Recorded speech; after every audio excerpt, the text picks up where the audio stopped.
Hay crimen, hay organización, hay todo eso. Quédate tranquilo, Gustavito, que quedó hermoso eso, porque ¿sabés qué es lo que viene ahora? ¿Qué?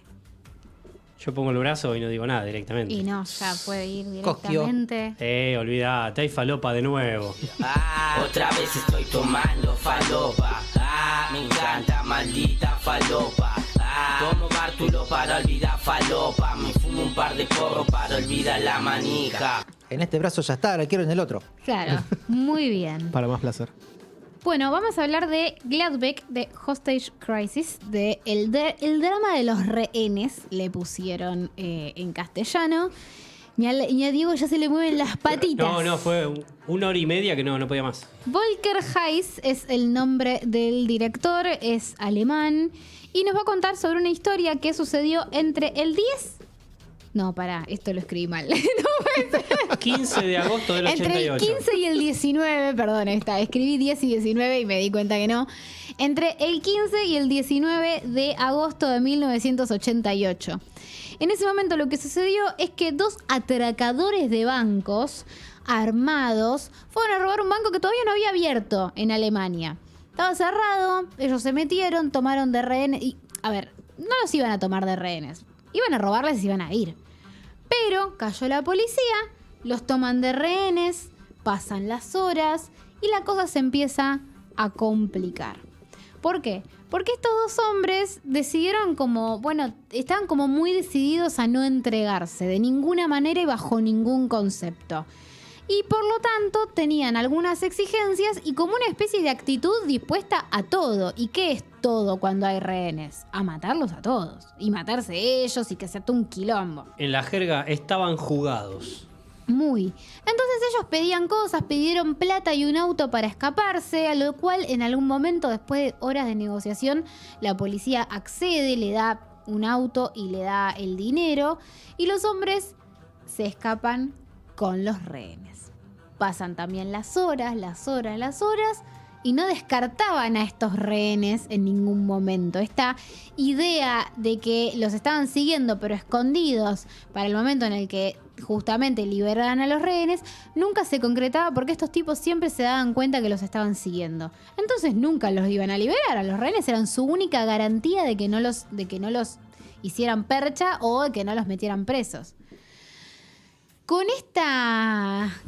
esta idea, estos hombres terminan haciendo un montón de locuras en lo que fue un secuestro, digamos, una toma de rehenes que duró 54 horas y que se extendió por un montón de kilómetros y kilómetros dentro del territorio alemán, que tuvo la persecución de un montón de policías y de un montón de periodistas, porque el caso, obviamente, todo el mundo se volvió loco y cubrían esto constantemente, lo cual llevaba a que había un montón ya de policías siguiendo el propio auto cada vez que estos tipos se querían escapar. Bueno, había decenas de policías siguiéndolos, ¿no? Una cosa totalmente desquiciada. Surrealista. Lo que nos va a contar este documental es esta historia a partir exclusivamente de material de archivo de medios televisivos de esa época.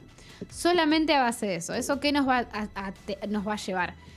Y hay ciertos momentos que están como huecos, están como vacíos, porque no hay material de archivo de algunas cosas. Pero es una decisión que toman desde el inicio del documental.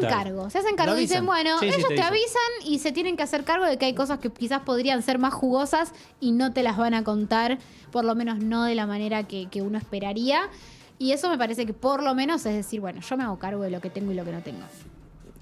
Y después me parece que acá hay un montón de cosas para ver. Por un lado, lo increíble de la historia, que me parece como una historia impresionante. Yo no la conocía, la conocí a partir del documental y el archivo es increíble. Digo, estos tipos después de secuestrar a estas 2 personas terminaron secuestrando un micro con 32 pasajeros y así estuvieron 54 horas andando de acá para allá por todos lados.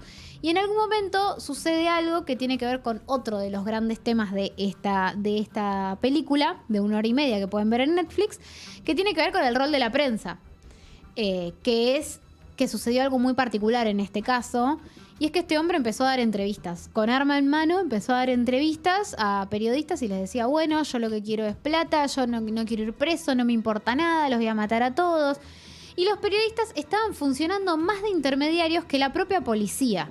Y eso generó como muchas complicaciones y tenemos que pensar que también hicieron cosas como muy vergonzosas que llevaron a después tomar una decisión respecto de qué tanto pueden involucrarse los periodistas en casos policiales, que básicamente es nada, porque no deberían. Pero digo, para que tengan una idea, eso les voy a dar un ejemplo muy extremo de algo que sucedió, que es que cuando fueron a entrevistar a estos hombres que estaban adentro de un auto, había uno, que era el que estaba en el asiento de atrás, que tenía el arma en el regazo y a una chica agarrada como Una de las abrazada, rehenes, sí. una de las rehenes abrazada. Y el periodista, lo fui a chequear. ¿Lo fuiste a chequear? No, es Lo una fui a locura. chequear. Eso es, El periodista, para poder sacar una foto, una buena foto, le dice, ¿podrías ponerle el arma en la cabeza? Y el delincuente lo hizo. Y ellos tienen la foto. Así tuve todo a la hora y media, Morena. Increíble. Por favor, los nervios que pasé. Entonces, esas cosas son como cosas totalmente terribles. El documental tiene un par de momentos muy duros. Pero me parece que sobre todo tiene como un ritmo que no puedes... Como que Es la tensión. Es muy tenso todo el tiempo. Cuando empieza, yo decía, pero ya en 5 minutos nos contaron todo el documental. No. Eso, recién estaba empezando, todo lo peor estaba recién comenzando y dura 1 hora y media y lo pueden ver en Netflix. No sé qué quieren agregar ustedes. Yo tengo los nervios destrozados, me estoy recuperando. Diego estaba terriblemente mal, afectadísimo. Sí, estuve muy nervioso. Me puso muy nervioso porque desconocía la historia y además decía, esto duró 54 horas y a las 8 horas de la primera toma de rehenes, de lo primero que pasa en el banco, vos decís, esto ya se fue al carajo. Sí, a las 8 horas ya decís, Y la basta. tensión y encima ese momento como de pseudo estrellato de uno de los secuestradores, hablando en cámara, dando notas, entrevistas, el rol de la prensa que no dejamos de decirlo fuera del aire y al aire también, cuando cada vez que nos cruzamos acá hablando de True Crime, es el rol del periodismo en los documentales siempre da vergüenza. Sí, Es siempre. paupérrimo. Nunca la pegan. Nunca ves un documental donde digan, che, el periodismo. Bueno, es tremendo. Y encima, bueno, qué te bien. ponía nervioso porque todo un nivel de tensión y además de negligencia. Por ejemplo, la ausencia casi total de la policía, por lo menos a las claras o a la vista de lo que estaba sucediendo. No había nadie negociando. Decisiones policiales terribles. O sea, hay cosas Todo muy que raro. están contadas en el documental que son terribles. Digo, ellos en un momento primero eran 2 y después se les sumó una mina, una cómplice. Y hay un momento en el que la policía decide detenerla en un momento de crisis total de los otros 2 y no sabían qué hacer con los otros 2 tipos. Claro, Tipo, no estaba planificado. no que estaban iban a hacer. preparados para el momento en el que estos tipos con 32 rehenes adentro de un autobús se dieran cuenta que habían detenido a su cómplice. Y les salió de la peor manera que se te pueda imaginar esa jugada. Entonces, un error atrás de otro que decís, no, basta, ya lo veo que esto va a terminar Y mal. algo que también es llamativo es 54 horas lo que duró. Esta cómplice por ahí no tanto en un rol principal, pero estos 2 secuestradores, uno te das cuenta el hastío, el cansancio físicamente, 54 horas sin dormir, con la máxima tensión, con los nervios, Manejando. con todo. El otro es llamativamente, decís, mantiene una calma que vos decís, me preocupa más todavía tal vez, y el otro que vos decís, está a punto de explotar todo. Sí, está Así terrible. que esto que a veces vemos Ryan en lo vio películas. igual. Sí, esto que a veces ves en películas que vos decís no puede ser, es como muy fantasioso. Bueno, la realidad siempre supera la ficción, ninguna duda. Desde ya. Y creo que, bueno, un poquito, ¿por qué quizás el accionar flojo de la policía? Quizás también una cuestión de la gente, y no sé, bueno, el periodismo, ni hablar, un desastre todo lo que hacían, el hecho de siquiera estar apostado a 20 centímetros de los secuestradores con las armas apuntando ahí, los tipos metiendo micrófono. Que acrecienta la tensión. Exacto, yo creo que es son como chacales. En un momento decís, che, hay que ponerles límite a esto, porque tranquilamente cualquiera de los 2 delincuentes podrían haber gatillado a cualquiera, porque los tenías a una distancia. Lo mismo la gente, bueno, en Prudencia, en Prudencia la gente pasa en toda parte del mundo, ¿no? Que te dicen, no tenés que ir ahí y va... Don y Doña van a meter ahí, después tenemos una tragedia. Y bueno, La gente estaba avergonzada de los que iban a chusmear, pero ellos iban a chusmear. Igual, como... me gusta muchísimo. Hay un muchacho que bueno, ahí despotricando por los medios, como diciendo, ¿qué están haciendo acá? Es una vergüenza lo que están haciendo, esto empeora todo. Yo creo que en cierto punto tampoco la sociedad estaba preparada para esa situación. Yo creo que muy era particular. Sí, una sociedad, estamos hablando de Alemania, que quizás tenga otra idiosincrasia, quizás no estén preparados. O sea, extrapolar esto de Estados Unidos en cualquiera de los años desde que existe, se cuetean desde otro lado. Sí, o sea, lo manejan. sí, pero es del 88, es incluso antes de la caída del muro de Berlín, lo cual tenían una historia con antecedentes también de... pero tienen otro manejo de lo que es quizás o la maldad o la hazaña o lastimar quizás a otra persona, a un vecino, una cosa. Para mí lo superó la situación, no supieron manejarla. Sí, tal vez la historia es más cercana a un Estados Unidos con ese western o ese falso western de la vida aérea que una Exacto. Alemania. Acá se te tensiona todo en 2 segundos. Acá escala, pero porque somos más sanguíneos. Yo no podía parar de pensar en Ramallo. Sí. No podía parar de pensar en eso y decía, bueno, un documental sobre eso creo que se vería un poco así. Es que es eso. A ver, cuando pasó lo de Río, empezaron a manejarlo de otra forma, pero sabían que era posible que sucediera. Y, a ver, después de estos desastres, lo bueno que lo bueno de ver es que hay leyes que empiezan a aplicarse y empiezan a limitar acciones. Entonces vos, por ejemplo, en los bancos el tesoro se abre con retardo de la apertura del local, de la sucursal. Si vos necesitas hacer una transacción de tal modo, tenés que dar aviso, porque justamente quieren evitar estas cuestiones, que fue lo que hicieron, lo que decías Vicky, ¿no? Que dijeron, bueno, a partir de ahora los medios no pueden interactuar con los secuestradores. Obvio. ¿No? Sí, claro. sí. Claro, a ver, es básico. Pero bueno, ahí tenés a Peter Meyer.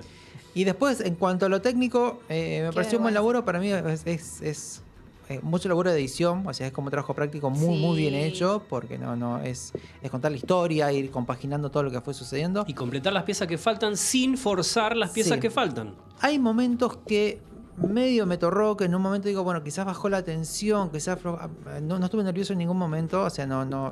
Brian. Porque a mí sí, soy distinto en eso, o sea, me aleja mucho la distancia de los años, entonces no estoy como, ¿y qué les va a pasar? ¿Y qué les va a pasar? Pero sí, veo la gravedad de la situación, o sea, lo veo de otro lado y pensando, sí, ¿cómo pasó esto? Yo me ¿Cómo pongo están nervioso si accionando? se van a descubrir América 1492. Pero está bien, somos distintos. ¿Qué va a pasar? Oh, no me ¡Los van a avisaron. matar a todos!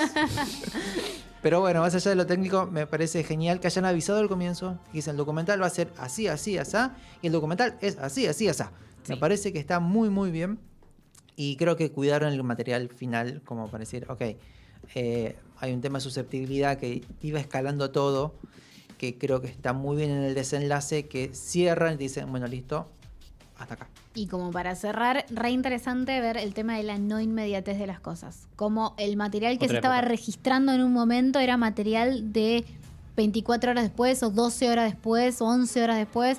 Y eso es re interesante. Justamente previo a la aparición de internet y Claro. las redes y toda la inmediatez. Ni hablar. Claro, vos tenías que pensar que eso se filmaba en un VHS, en una cámara, en un beta, se agarraba, se llevaba el cassette, lo llevaba un corresponsal, un encargado, un cadete, se llevaba el material hasta el canal y ahí recién llegaban las cosas y se pasaban. Y se supervisaba, se filtraba antes. Quizás, bueno o malo, Sí, se miraba ese antes. delay decía, bueno, Si esto no se decía, puede bueno, comentar. esto se puede pasar, esto o no. ¿En qué horario? ¿Qué sé yo? Avisame, es tal cual, todo eso. Como para recordar y también ver un poquito cómo se manejaba otro periodismo en otra época, ni mejor ni peor, igual de nefasto. Bueno, ¿cuántas estrellas le pondrían 5 para mí. ustedes? 4. Yo 4 estoy. 4. Manija, sí. Digo totalmente 5. Hoy Con la palpitación. Tres, ¿viste? cinco en la punta de la lengua. Como la pasé, que va a salir gratis. Claro. Bueno, para mí quedan 4 estrellas Gladbeck de Hostage Crisis, perdón. Y está muy bueno ver algo distinto, ¿eh? Porque yo hasta ahora no he visto este lenguaje en ninguna bueno. plataforma. Me pareció muy bueno. Muy bueno, Sí. muy todo. Total. 5 estrellas. Sí. 4. Sí, pero 10. Este es trampero como el que juega las cartas. ¿viste? Sí. Te distraes un poquito y se anotó un porotito más. Sí, sí. Muy bien, Brian. Un porotito más es una canción más, básicamente, lo que estamos hablando. Y como nadie es perfecto, ni nada es perfecto, vamos a escuchar Nadie es perfecto. Una Temazo. canción de. Sí, temazo. Para mí es uno de los mejores discos de Los Redonditos. Pertenece al álbum Bang Bang, Estás Liquidado. Un disco corto, ¿sabés que dura 33 minutos nada más? Yo a veces digo, no me doy cuenta porque lo pongo a escuchar y como a veces engancho un par de temas y varios, pongo el disco entero y meto a. Digo, es verdad, es re corto el tema. Discaso. Discaso. Bueno, este disco salía ya por el 89, antes de que explotara la masividad y todos los problemas que con esto acarrearía. Los Redondos venían ya girando, venían tocando ya hace rato. y empezaron a tener temas sueltos, ¿no? Típico de banda cuando tocan muchísimo en vivo. Les ha pasado a los Beatles, les ha pasado a los Sumo, en un momento dicen, che, pará, metamos todo esto en un disco y sigamos. Porque el ritmo que vienen llevando no les permitía meterse en estudio y armar un disco realmente completo entero. Entonces tenían más de la mitad de los temas ya trabajados, ya ensayados, ya grabados. Perdón, grabados, ensayados en vivo, tocados en vivo. Sí, o Dijeron, maquetados. Vamos a pasarlos a estudio, Claro. entonces ya estaban trabajados. Es cuestión de entrar a estudio, grabar, listo. Esta canción es uno de los temas nuevos que entra en el disco. Por eso esa diferencia de sonido, esta diferencia en la composición.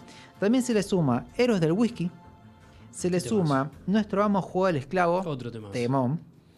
Y esa estrella era mi lujo, uno de mis temas Tranqui, favoritos. tranqui. Recuerda mi época joven. Era andaba- todo, pregunté. Andaba pululeando cuando aprendí a bailar rock and roll. Y en cuando su eras un momento. iluso. Era muy pequeño, un buen gil. Bueno, para cerrar un poquito, bueno, justamente a partir de este disco es la primera vez que salen al exterior a tocar en vivo. No se fueron muy lejos, se fueron a Montevideo. De Sí. hecho, siempre Fueron hasta Ay, Uruguay.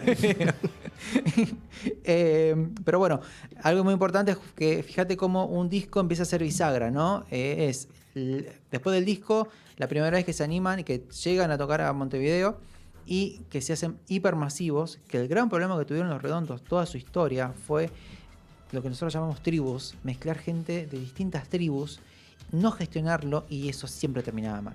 Así que vamos a escuchar una canción, una de mis favoritas, Nadie es perfecto, de Los Redondos.